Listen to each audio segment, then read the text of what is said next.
Pour revenir justement à l'actualité sur la pandémie de la Covid-19, le président français Emmanuel Macron trouve d'ailleurs que c'est injuste, cette lenteur de démarrage pour ce qui est du vaccin anti-Covid-19 en Afrique. On vous l'a annoncé pour une première fois, il est juste à nos côtés, Ghislain Pierre, et c'est très cool en fait. Pour la revue de presse, bonjour Ghislain Pierre, bienvenue. Bonjour la bienheureuse Patricia, bonjour bienheureux Fidjel. Bonjour. Je suis content d'être également à vous. C'est le cœur enflammé de joie que nous aussi, nous sommes contents de vous accueillir dans nos plaisir studios. partagé, rassurez-vous. Comment allez-vous? Très bien, merci. Super. Et donc avec vous, nous allons prendre le pouls de l'actualité.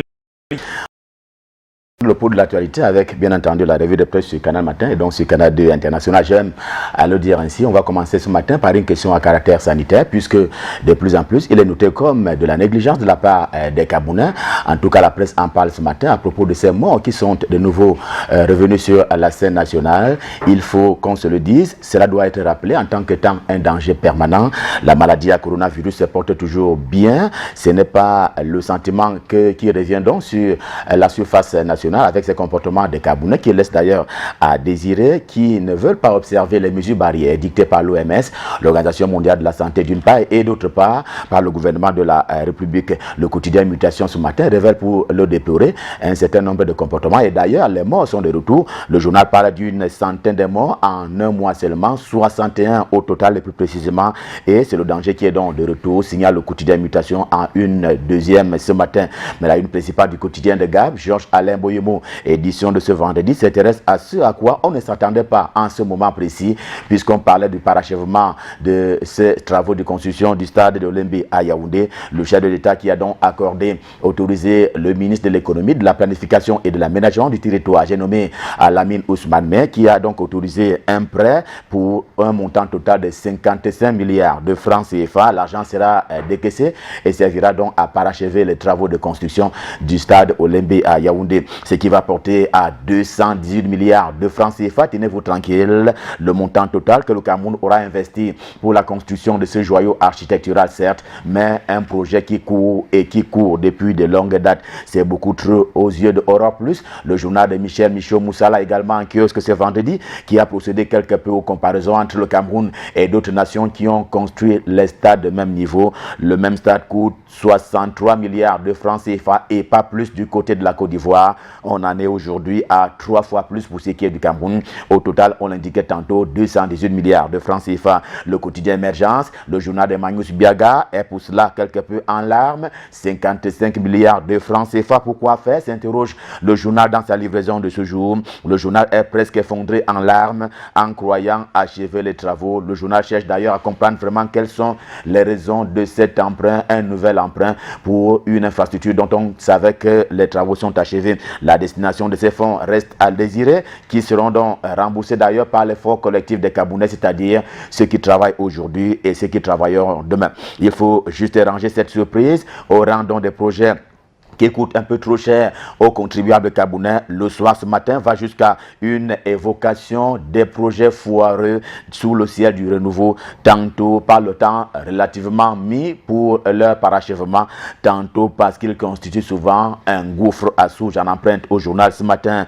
C'est sans embâche d'ailleurs que le quotidien Le Messager de Jean-François Chanon, lui aussi traitant de cette problématique ce matin, affirme qu'il s'agit de malgouvernance financière, de gâchis et de légèreté dans la dépense publique. Le complexe sportif de Lembe, ainsi baptisé complexe Paul Biya, en a-t-il vraiment besoin? S'interroge encore le journal dans sa livraison ce matin. Question identique formulée par le même quotidien Le Messager pour ce qui est de l'acquisition des véhicules administratifs.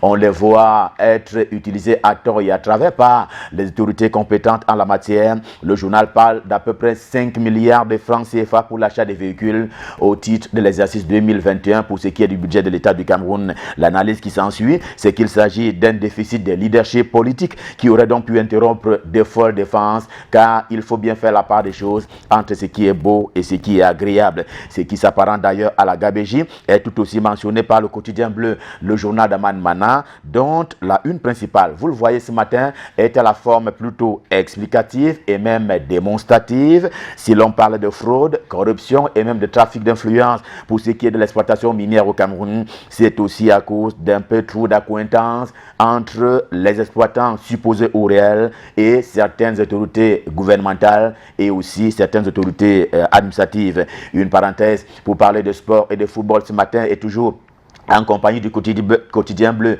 dans sa livraison de ce vendredi. Eh bien, une parenthèse qui s'ouvre au quotidien bleu, c'est cette requête de la FECAFOOT, la Fédération camerounaise de football, qui a été rejetée cette fois-ci par le tribunal fédéral suisse. En tout cas, les prétentions de l'instance fêtière du football national consistaient à taire toutes les décisions qui avaient été rendues, on s'en souvient, il y a quelques mois maintenant par le TAS, le tribunal arbitral du sport, qui est toujours du côté de Lausanne. Nous sommes là en Suisse, que donc les prétentions ont été rejetées cette fois-ci par le tribunal fédéral suisse et il n'y aura donc pas de changement. On en est au statu quo ante.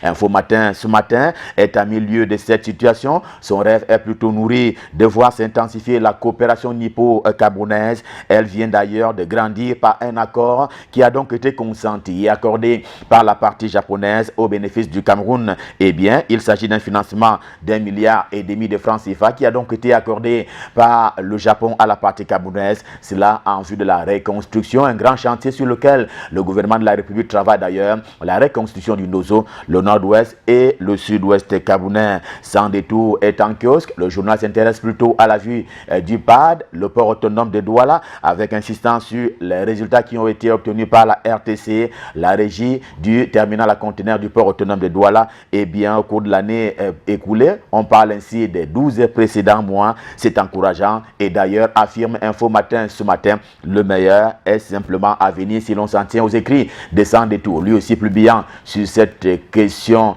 en kiosque ce vendredi. Expression économique, pour rester dans le champ économique, effectivement, mentionne le même fait, c'est au sommet de une cette fois-là, mais non sans évoquer le nouveau départ entre le Cameroun et le FMI, le Fonds monétaire international, l'une des institutions de Bretton Woods, c'est là au sujet de l'endettement vers lequel le Cameroun veut courir. En tout cas, le futur est sans nuage entre les deux parties, c'est-à-dire entre le Cameroun et le Fonds monétaire international. Et puisqu'on parle de futur, un futur déjà qui a été dessiné par le ministre Pierre Ismaël Bidounkpat en charge de la culture et des arts au Cameroun, eh bien, il s'agit justement d'un devenir plutôt radieux. Le Pélican en kiosque s'apaisantit sur le cas du ministre, que dis-je, du musée national, qui est ainsi appelé à se refaire une santé. Et c'est une décision, un engagement qui a donc été pris par le ministre des Arts et de la Culture. J'ai nommé Pierre Ismaël Bidounkpat. En tout cas, sur le coup, on parle de ce journal camerounais d'expression anglaise, lui aussi,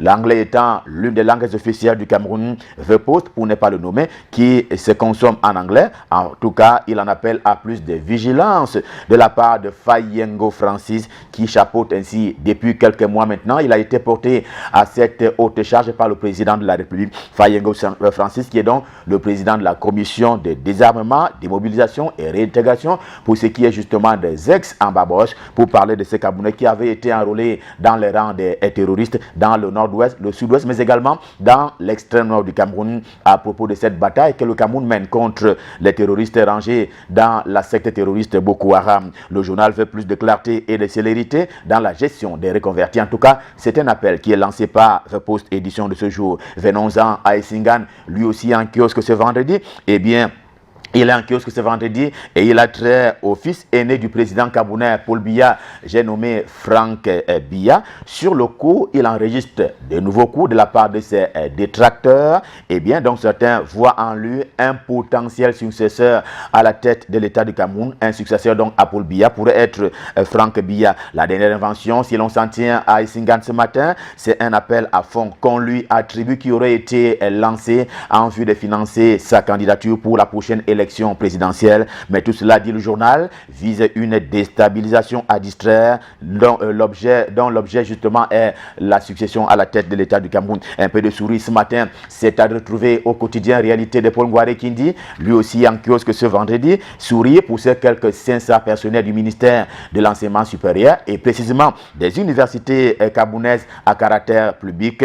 Ils jouissent désormais eux aussi d'une hausse de salaire de l'ordre de 40%. L'information est portée par le journal Réalité. Et puis, souvenir, en termes d'hommage rendu à l'occasion de la célébration de la 10e journée de la radio, du côté de ces grands noms qui ont précédé dans la profession, eh bien, ils ont été honorés par Charles Ndongo. En tout cas, la deuxième une du journal Réalité en parle ce matin. Il leur a porté des honneurs à l'adresse et au bénéfice des vétérans camerounais en la matière, à l'instar de Peter Esoka, Abel Bengue, et bien entendu, la liste est loin, très loin d'être exhaustive. On va terminer ce matin par cet œil, l'œil du Sahel, lui aussi en kiosque ce matin, c'est le journal de Guiba Gatama, qui est convaincu qu'il y a eu discrimination négative dans le processus de recrutement des enseignants d'université.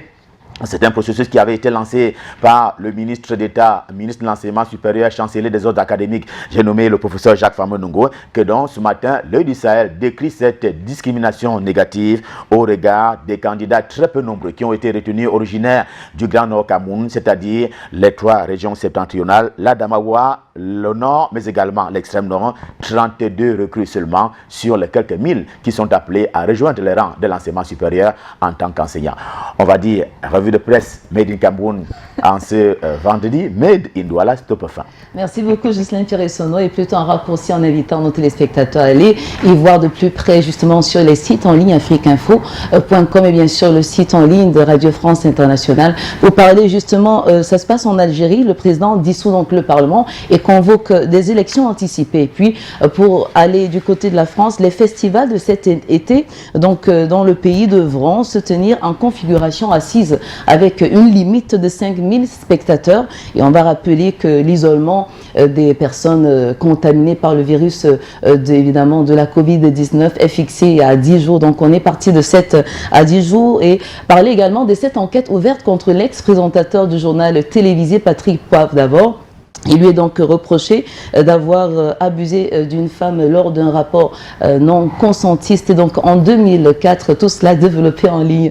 Allez, Ghislaine Pierre-Ressonance, on a du mal à vous laisser partir en fait, parce que ça arrive très rarement. Très rarement, je crois que cela arrive une fois tous les 5 ans. Et donc, je vous comprends pertinemment et donc c'est un plaisir d'être dans ce studio et faire très bon vivre. Je comprends pourquoi vous partagez de la joie, beaucoup de joie, tantôt avec vos collègues, tantôt avec les millions de téléspectateurs de Canal International. On ne vous fera pas un procès, mais on aurait bien voulu avoir ce trophée faisant de vous, justement, c'était en guise de récompense, votre sacre comme meilleur présentateur de revue de presse. Oui, je vais présenter mes excuses à vous et également à nos téléspectateurs parce que j'ai bien voulu l'amener, mais après, quand j'ai démarré pour venir sur Douala, je l'ai malheureusement oublié à mon avis. Vous y attendiez, en fait, quand vous avez reçu cette récompense? Non, du tout, on ne s'attend jamais aux récompenses. Les bonnes choses, c'est toujours par surprise. Mais vous savez quand même que les gens vous adorent, on aime bien ce que vous faites.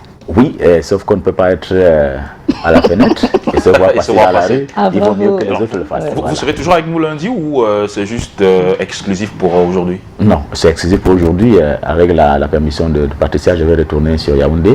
Et lundi, on part rendez-vous à partir de Yaoundé. Super. Ok, merci. Votre permission aussi. Je requiers votre permission à vous également, rassurez-vous. Excellente journée. Merci en tout cas d'être passé par ici. Et donc, nos très chers téléspectateurs savent ce qu'ils ont à faire. Aller dans les kiosques pour vous abreuver à la bonne source, avoir toute la quintessence des informations que nous produisent les parutions de ce jour. On va poursuivre, mesdames et messieurs, avec naturellement d'autres articulations.